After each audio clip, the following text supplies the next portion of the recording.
Step right on up, folks. Get your nice little baptism here, and when you do, you'll be saved from hell. Is that what the Bible says? I don't think so. That's why I've entitled this video, John's Waterpark. Yeah. Alright, we are referring to the book of John, chapter 3, verse 36, and also Mark chapter 16, verses 15 through 16. Baptism in itself will not save you from hell. It's that simple. It's declared clearly in the Scriptures. Those who are not saved will be damned. It has nothing to do with baptism. Okay? Baptism is an outward expression of something you've already done. Alright. Now, let's talk about this misconception for a second. If water baptism could save people from hell, then everybody in every Navy, everybody that's ever been at a pool party, every good swimmer, you know, all these competitive swimmers, they'd all be saved.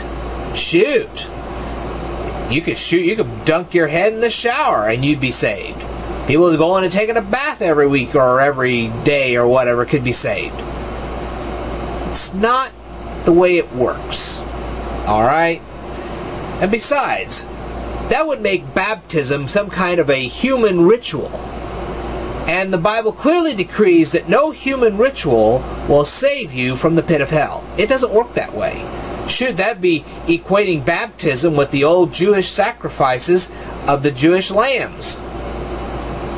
Well, if the Jewish lamb sacrifices had worked so well, why did Jesus have to come back and be crucified? We just go on and sacrificing lambs.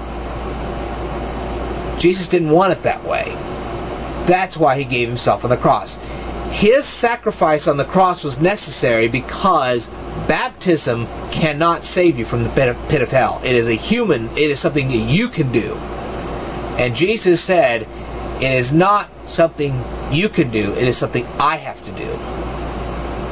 Jesus is the only one that can save you from the pit of hell. And his righteousness must replace yours in order to get out of hell. Otherwise, you're not getting out. Alright? If all this baptismal stuff was true, Jesus wouldn't have to die on the cross, and John the Baptist would have been given immortality, and he'd be baptizing people to this day. Well, of course, that didn't happen. So we know that baptism doesn't save you from hell. Alright. To go one step further with this, there are a lot of people that were baptized as little children that have become thieves, murderers, adulterers, liars.